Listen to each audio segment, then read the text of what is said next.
What's up, investors? It's the Russian dude.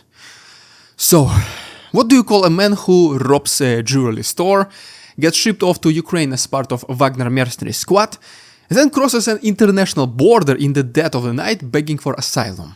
A criminal? A deserter? I don't know, a war tourist with a conscience. But anyways, welcome to modern Russia export strategy, which is not oil, not gas, not tech, but broken men with blood in their hands and stories nobody wants to hear or believe.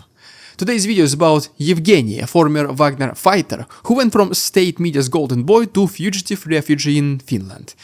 Not Yevgeny Prigozhin, just another Yevgeny. But don't worry, this story is not just about one man, it's about the decay of the entire system that created him, exploited him, discarded him, and is now pretending he even never existed. And while we're at it, we're also going to touch on another piece of this disaster movie, Ukraine's own shadow war behind the scenes, where Russian FSB agents are getting smoked in broad daylight by the very people they came to eliminate.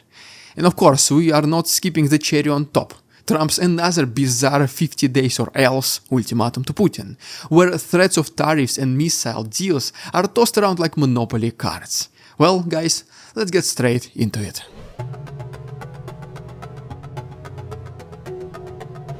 Let's start with the main character of today's political spectacle, Yevgeny.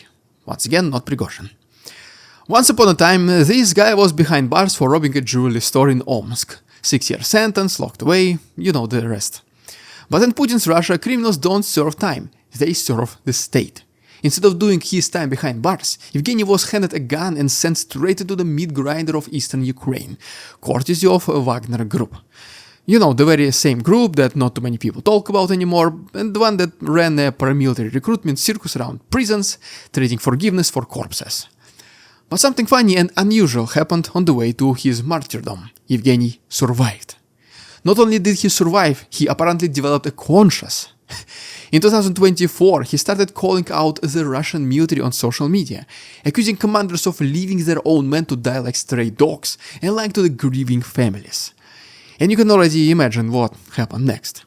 No matter how dedicated you were in the past to the Russian state, just telling simple truth cancels out everything. Suddenly, the golden soldier they once paraded on TV was now radioactive. And so, like thousands before him, but almost none so publicly, Yevgeny decided he had enough. On June 17th, he crossed into Finland through a forest path near Vailivaara. If some Finnish viewers are watching, please correct if I said it correctly. The Finnish border guards caught him almost immediately thanks to some very 21st century sensors, and so now he is allegedly in detention center applying for international protection, the political equivalent of asking the bartender for a clean glass right after you vomited on yourself. The Finnish media confirmed his identity, and now the authorities are digging through his past. Was he just a foot soldier, or did he command others? If it is the latter, Finland or even Ukraine might decide he is not just a witness, but a war criminal. Right now, they say there is no hard evidence linking him to atrocities, but that does not mean the questions are not being asked.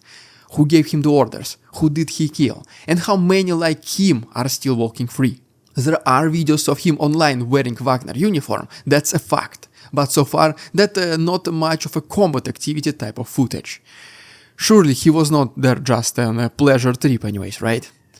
So these things are yet to be discovered and most likely they will be confirmed. Some even claim he was a part of Bakhmut fighting group along with thousands others. And speaking about the others, what fate is awaiting them? Assuming they survived, of course. Let's talk about them in our next chapter.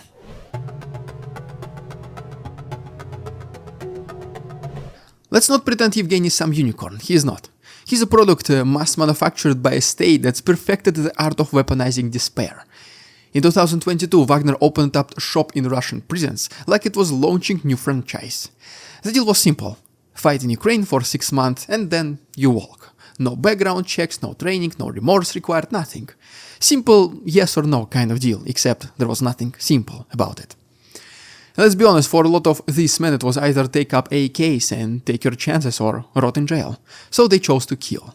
Little did they know the chances of survival they thought they had were close to zero.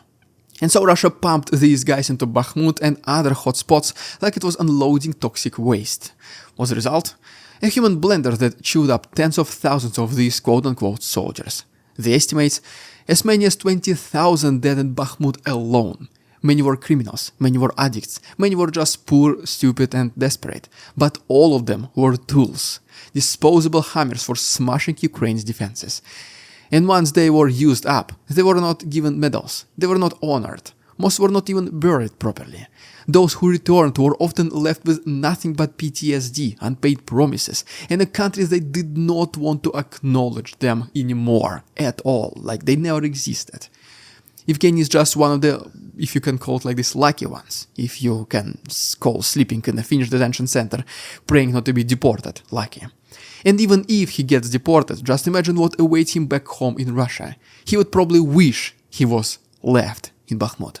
And let's not forget the bigger picture. Wagner is not some rogue force anymore. After the June 2023 failed rebellion and the death of Yevgeny Prigozhin in a very convenient plane crash, the mercenaries were folded into the official military machine under the command of the Ministry of Defense of Russia. That means the Russian state did not just endorse this model, it institutionalized it. Wagner is now the standard, not the exception. A good lesson for anyone else in the future who would want to go against Putin, but stops halfway because he trusted his promises. Well, that's the story of Wagner guy. Now let's switch our attention to another major topic, the elimination of the FSB officers by Ukrainian security service. Let's talk about them in our next chapter.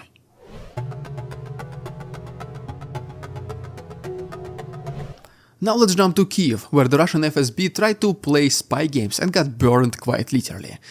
Last week, Colonel Ivan Voronich of Ukraine's security service SBU was eliminated in a parking lot. Broad daylight, killer escaped on foot.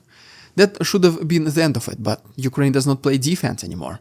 A few days later, the SBU tracked the suspected assassins, a man and a woman, part of the Russian FSB. And when the SBU came knocking, they did not come with handcuffs. According to their official statement, the agents, as it always happened, resisted the arrest and so they were liquidated. That's a spy speak for we killed them and we're not sorry. This is not new. The SBU has been hitting back hard, turning every act of Russian aggression into an excuse to escalate the shadow war.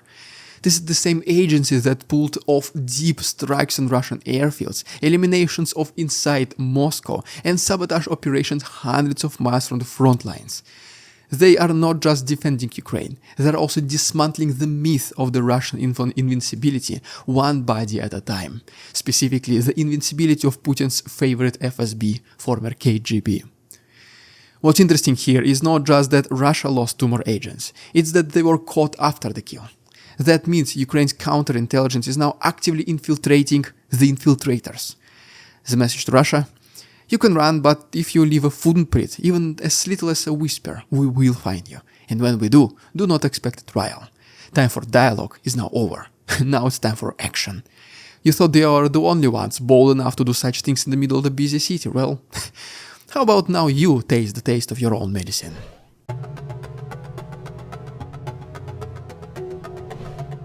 And finally, let's now talk about the last interesting topic, because back in Washington it looks like Donald Trump has had enough. Apparently, allegedly, reportedly, maybe. In the bizarre press conference with NATO's Mark Rutte, Trump gave Russia a 50-day deadline to end the war or face economic annihilation. The punishment? 100% tariffs and secondary sanctions that would target Russia's remaining trade partners. Like China, India, and North Korea, I guess. No big deal, especially the last one. This is basically vintage, familiar to everyone Trump. Loud threats, vague timelines, and promises that may or may not exist by the next week. But this time, there is actual kinda hardware attached. Trump announced a massive NATO arms deal under which the alliance would buy US weapons, including Patriot air defense systems, and then funnel them straight to Ukraine. This came just days after the US briefly paused arms shipments to Kyiv. That pause was walked back so fast, it even gave everyone a sense of confusion. Did it even happen, they were asking? And who was the one to initiate and then lift the pause in the first place? 1 minute it was America first, the next it was, guys, here are your patriots, just like you asked. Apparently all it took was a few more Russian missile strikes and some angry headlines to make Trump change his mind. So, where does all that leave us? Ukraine is once again getting the tools it needs to defend itself, and Trump, despite his weird affection for Putin and his campaign promise to end the war in 24 hours, now seems ready to crank up the pressure, in public at least. Of course, this could all change tomorrow, and most likely it will, if not tomorrow, then the next week. And this 50 days deadline will come with its own set of caveats and conditions after the fact. Trump's policy positions are like weather in the mountains, very unpredictable, dangerous and potentially deadly. But for now, Ukraine is getting more weapons and Russia is being told to get its act together or else. Well, as you can see, nothing much changed and since Trump officially took the office. And the question is now, will anything be different at some point? It might, or it may not. In any way, I will always be here to give you guys the most recent updates, so if you don't want to miss them, please consider subscribing to my channel if you haven't done so already, and if you wish to support our war, the links down below, for example my Patreon, where you can see these episodes in early access and additional bonus chapter in the end. Don't forget about the most recent episode of Thank God It's Monday podcast. It is already uploaded on my YouTube channel, the previous video where I speak with Anders Park Nielsen about NATO, about the mindset of Putin. It's very interesting interview, guys, highly recommend. Thanks so much for watching, see you tomorrow.